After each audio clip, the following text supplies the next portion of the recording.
Okay, you know what? Cultural appropriation is never okay. I mean, it's one thing to do your research and try to immerse yourself in someone else's culture, but to use that just as your simple aesthetic boils things down to such shallow tendencies, and it's such poor representation. I can't stand it. I'm sorry. I'm being really rude.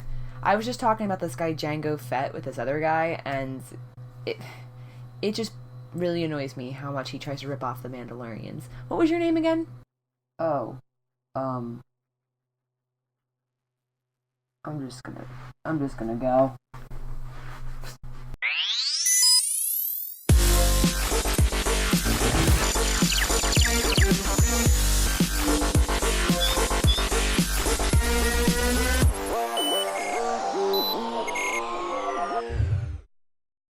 This week, a little something called Disney Plus launched, along with the premiere of The Mandalorian, which is Star Wars' very first live-action TV series. And of course, I gave my 2 cents on that episode and will proceed to give my 2 cents on further episodes as they release. Yeah, it's been a busy week. But I think that with this show, it's important to get a little bit of background on who the Mandalorians are, who we think they are, and, of course, who they're not. This is, of course, going to be in the current Star Wars canon, as The Mandalorian is the newest unit of canon, so I'm trying to give background knowledge that is going to be more useful for the TV show, as opposed to some of the cool stuff that's existed in Legends. Because as we know, Legends is a melting pot of obscurity. Yeah. And obviously, I'm not going to be able to predict exactly what's useful for this TV series, because I am not Jon Favreau, nor am I Dave Filoni, nor am I sitting in the room with them, sadly, so... I guess the best way to begin this little history lesson is to start off with who aren't Mandalorians. That's right, Jango Fett and Boba by extension, despite donning the gear that the Mandalorians are known for, are not Mandalorians. In the Legends timeline, they are. However, Dave Filoni has gone on the record saying that according to George Lucas, the Fetts are not and have never been Mandalorians. Part of the confusion is obviously the gear. Viewers typically associate Mandalorians with their distinctive battle armor, which, while evolving over time, generally retain their same overall aesthetic. Even back when Boba Fett appeared for the first time, it's pretty much been the same idea.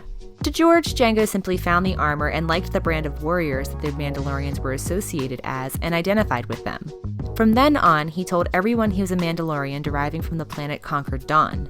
During the Clone Wars and after Jango's death, Prime Minister Almec refuted any association between the Fetts and Mandalore, claiming Jango to be a renegade common bounty hunter and a pretender. In other words, if this were high school and the Mandalorians were the cool kids and Jango wanted to sit with them, it would kind of go like this. You can't sit with us! And Boba, like his dad, never took the time to actually try and unite with the Mandalorians, but remained a rogue agent wearing the armor less for his desire to be seen as a Mandalorian and more to honor his father. Since pretty much the dawn of their race, the Mandalorian civilization was usually entrenched in war. They were a stubborn and prideful people, as well as incredibly proficient in battle, hence why they became such notorious warriors. Back before the establishment of the Old Republic, they waged many wars in an effort to expand their territory, which would later be branded as Mandalorian space. They laid waste to wherever they traveled, taking over planets such as Crownest and Conquered Dawn. Conquered Dawn was so devastated from the hundreds of wars that a third of it was reduced to a planetary rubble that those lived in would have to live in air pockets. The Mandalorians operated in a dynasty system similar to how they do in Game of Thrones, with the varying houses trying to take their claim and gain more power. This meant that while yes, they fought the rest of the galaxy a whole lot, they also spent a good portion of their time fighting each other. This is what I imagine a Mandalorian household be like. I grew up with 5 brothers, and we fought. Yelling, wrestling, crying, followed by lots of hugs. And then more wrestling, but the fun kind, and then crying when the fun kind of wrestling got out of hand. Kinda like that, but with swords. However, one of the biggest enemies of the Mandalorians, particularly during the age of the Old Republic, was none other than the Jedi Knights. The Jedi absolutely baffled the Mandalorians with what seemed like witchcraft and wizardry in combat for a minute there, and the Jedi definitely had the advantage. As I said earlier, the Mandalorians are a stubborn people, but ready to acclimate when necessary. So they enhanced their technique to utilize their entire arsenal of skills and weaponry as well as their technology.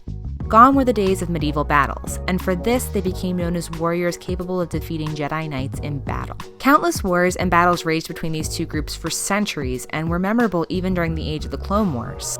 I know these commandos fought in many wars, often against the Jedi. But it wasn't always doom and gloom between these two factions of warriors. In fact, things were relatively peaceful between the two of them when a young Mandalorian by the name of Vizla was inducted into the Jedi Order as a small child. He went on to distinguish himself from other Jedi and represent his Mandalorian pride by creating the coveted Darksaber. House Vizla was a very prominent and influential house in the Mandalorian sector, and Vizla became the very first Mandalore. Spelled like this, which made him the overall ruler of all the Mandalorian people. He used this power for good by joining together all the other houses in a union for a temporary period of peace. After his death, not so much. The Jedi tried to keep the Darksaber in the Jedi Temple as some sort of relic in remembrance of him, but the members of House Vizla weren't having it and stole it back from them, passing it on from generation to generation of worthy Mandalorians to come, including one Sabine Wren and Bo-Katan. These guys could probably really use to spice up the naming department. I mean, everything is tied back to Mandalore. Like, what's the name of the planet? Mandalore. What's the name of its citizens? Mandalorians. What's the name of its language? Mandala. What's the name of its leader? The Mandalore, but spelled differently. Flashing forward a number of centuries to a short time before the invasion of Naboo, not everyone on Mandalore was really keen on continuing the violent ideologies of their predecessors. In fact, a new movement arose in the form of the New Mandalorians. Again with the originality. Led by Satine Phil and aided by the Jedi, the New Mandalorians pushed back against those that wanted to remain in their warrior ways and pushed for a pacifist agenda, one of which won out and ended with Satine being the Duchess of Mandalore. The warrior clans were exiled to Concordia, leaving those that wanted to abide by a peaceful nature to do so.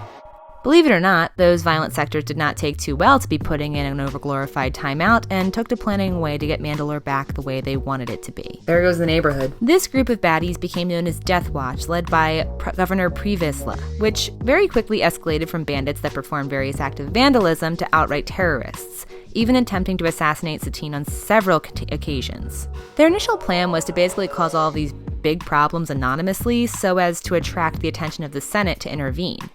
Because you see, even though she is all for that peace, Duchess Satine still is a Mandalorian who are a stubborn people and did not want to throw Mandalore in the events of the Clone Wars or get involved with the Republic, no matter how much she secretly wanted to involve herself with Obi-Wan Kenobi. I'm still not sure about the beard. Why? What's wrong with it? It hides too much of your handsome face. The majority of the Mandalorians shared this sentiment as well and didn't want to get involved with the Clone Wars either.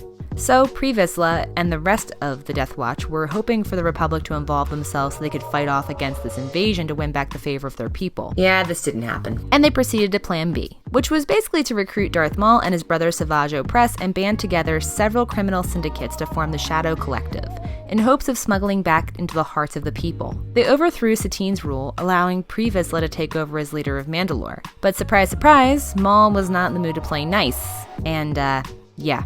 I told you this reminds me of Game of Thrones. This led Bo-Katan, who is not only a lieutenant of Death Watch but the sister of Satine, to change her position on the matter. Bo-Katan never wanted to plummet Mandalore into a dictatorship or tyranny, but she just wanted them to honor the martial past of their ancestors. It became very clear that Maul wasn't interested in doing this and had other interests in mind. Kenobi! So he killed Satine despite Obi-Wan. Bo-Katan and her band of rebels that also had no love for the direction Maul was taking Death Watch managed to assist in his escape. Luckily for Mandalore, Bo-Katan understood that this was no time for hubris and requested the Republic's help, which drove Maul off-world and back to the shadows. She then went on to become the regent of Mandalore, but would lose her position to Viceroy Saxon with the takeover of the Galactic Empire, when she wouldn't follow the Emperor's will. The Protectors, who were an ancient civilization of Mandalorian royal guards, formed an alliance with the Empire to protect the system while the Empire couldn't oversee it personally.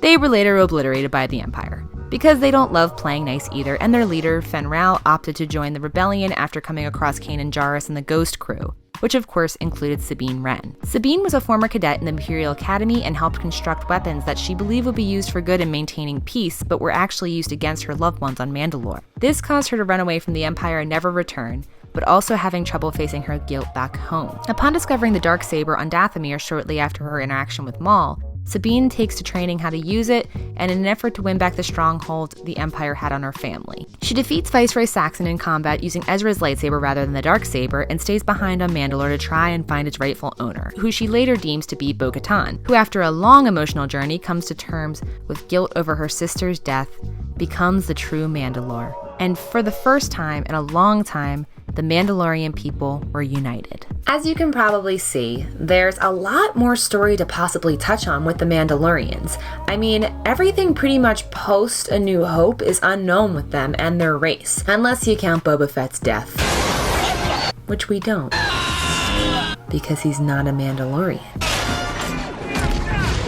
So that's what is so great about this TV series that's coming out, because there's just so much room to explore on both like a political basis, moral code, exploring their alignment with the Empire previously, and of course their later alignment with the Rebellion, and where our current lead protagonist in the TV series, where his morals kind of lie. And like, we're still gonna get more of this in what I'm assuming is the Clone Wars when that last season debuts on Disney Plus in 2020. May the Force be with you guys, and you have a great day. Mr. Solo on the rocks. You can't beat me. I'm Boba Fett. I'm the greatest bounty hunter ever. Oh, yeah. What's that, Solo? Oh, blasters aren't fair? Okay, dig it. No blasters. I didn't see that one coming, did you? Huh? So slow. Oh, you thought I was over there, but guess what? Oh.